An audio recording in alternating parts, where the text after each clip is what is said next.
بسم اللہ الرحمن الرحیم۔ امام رات کو امام کی عبادت کیسی ہے؟ نوف ابن بقالی، نعمان، جتنے امام کے صحابی جنہوں نے امام کے ساتھ وقت گزارے، کہتے ہیں کہ ہم جب شب میں امام کو دیکھتے تھے، سحر میں امام ایسے دیواروں کو پکڑ کر خدا کی بارگاہ میں جاتے تھے جیسے کوئی ایک عاشق اپنے معشوق کی طرف جا رہا ہے، قرآن کی آیتوں کی تلاوت کرتا ہوا، سجدے میں اتنا تڑپنا، اتنا گریا، بے ہوش ہو جانا۔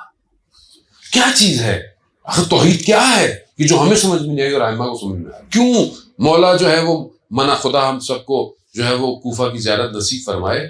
مسجد کوفہ آپ جائیں، مسجد کوفہ میں اعمال ہیں، اعمال کے اندر مناجات امیر المومنین ایک عمل ہے کہ آپ کوئی مناجات وہاں پڑھنی ہے، لیکن ضروری نہیں کہ آپ وہاں پڑھیں، آپ یہاں بھی پڑھ سکتے ہیں۔ اس مناجات میں آپ امام کی مناجات تو دیکھیں، امام کہہ رہے ہیں اللہم انی اسألک یوم لا ینفع، پروردگار میں تجھ سے اس دن کا سوال کرتا ہوں جس دن کوئی چیز فائدہ نہیں دے گی سوائے قلب سلیم کے۔ جو قلب سالم قلب لے کر آئے گا اس کے علاوہ کوئی چیز فائدہ نہیں دے گی۔ تو ہم پوری زندگی میں امام کے اس قول پر عمل کر رہے ہیں، ہم اپنے قلب کو سالم کر رہے ہیں۔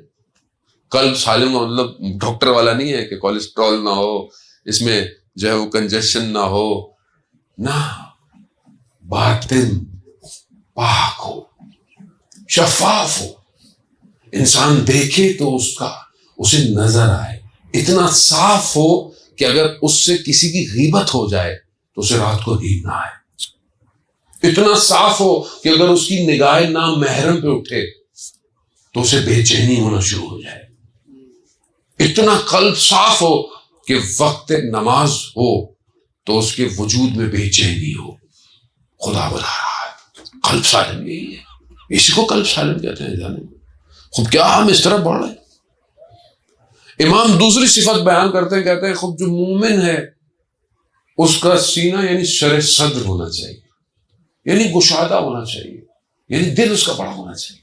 خوب آپ مولا کائنات کو دیکھیں، مشہور واقعہ، ایک شخص نے اپنی کنیز کو بھیجا کھجور لینے، کھجور لے کے گئی، واپس آئی تو مالک نے بولا کہ یہ کھجور ٹھیک نہیں ہے، واپس۔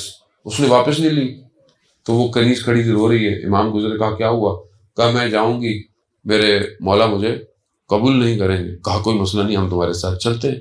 امام گئے تو سامنے والے شخص نے اپنی کنیز کو تو انکار کیا، امام کو بھی دھکا سا دیا۔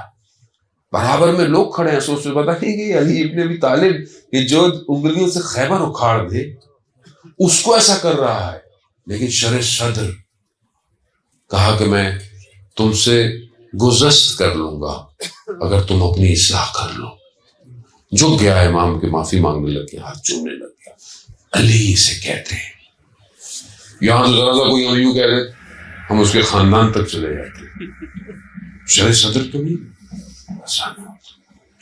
شرح صدر اس کو کہتے۔ فیس بک پہ آپ نے کوئی پوسٹ ڈالی، کسی نے کمنٹ ڈالا، آپ اس کے پیچھے پڑ گئے۔ شرح صدر، محبت پیدا کرے ظالموں۔ جاذبہ شہید مطہری رضوان اللہ تعالیٰ علیہ کی کتاب جاذبہ علی اور دافع علی، یہ چھوٹی سی کتاب ہے، جوانوں کو پڑھنی چاہیے۔ یعنی کون سی چیز ہے جو حضرت علی جذب کرتے ہیں، کون سی چیز اس کو حضرت علی ریپیل کرتے ہیں۔ حضرت علی نے سب کو جذب نہیں کیا، کیوں؟ کیونکہ حق ہے، باطل کو جذب نہیں کرے گا، شر کو جذب علی دور کر دے گا۔ فضیلت ہے، نہیں سب کے ساتھ چلو، سب کے ساتھ چلو، کیسے چلیں سب کے ساتھ؟ ایک ریڈ لائن ہوتی ہے، اس تک تو چل سکتے ہیں، اس کے آواز تھوڑی چل سکتے ہیں سب کے ساتھ۔ ہمارے لیے معیار امام ہے، ہم خود نہیں ہیں ایک دوسرے کے لیے معیار۔ نہیں مولانا صاحب ان کو بھی ساتھ رکھنا ہے، ان کو بھی ساتھ رکھنا ہے، خوب پھر تو ساتھ رکھو، پھر ساتھ، پھر جب امام آئیں گے تو کیا کرو گے؟ ریڈ لائن ہونی چاہیے۔ عزیزان محترم، خوب اس طرف بڑھیں۔ امام ان صفات کو عزیزان محترم بیان کر رہے ہیں، اور یہ صفات اگر مومن کے اندر نہیں ہے، کس طرح وہ امام کی اس ولایت کو، امامت کو ایکسپٹ کرے گا؟ دیکھیں لوگوں نے کتنی زحمتیں کی ہیں عزیزان محترم، ہم نے کوئی زحمت نہیں کی، میں نے تو کچھ نہیں کیا۔ آپ جو ہے وہ علامہ امینی، یہ جنہوں نے 30 سال میں ایک کتاب لکھی الغدیر، مولا کی ساری فضیلتوں کو اشعار کو جس نے جو لکھے تھے جمع کیا. 30 سال میں ایک کتاب لکھی, چند جلد ہے اس کی البتہ. ہم نے اس کو دیکھا, ہم نے اس کو کھولا, ہم نے اس کو پڑھا. تو پھر ہم نے امامت کے لیے کیا کیا آج تک؟ خدا نہ خواستہ نہیں کہہ رہا کہ مطلب آپ کچھ نہیں کیا نا, ایک مطلب سوچ. آج جس دور میں جانے محترم, بس میں گفتگو کو سمیٹوں گا کہ ایک آ گیا ہے اور وہ بھی ہم سب کا منتظر ہے, کیونکہ ہم سب منتظر ہیں, وہ بھی ہمارا منتظر ہے. اللہم صلی علی محمد.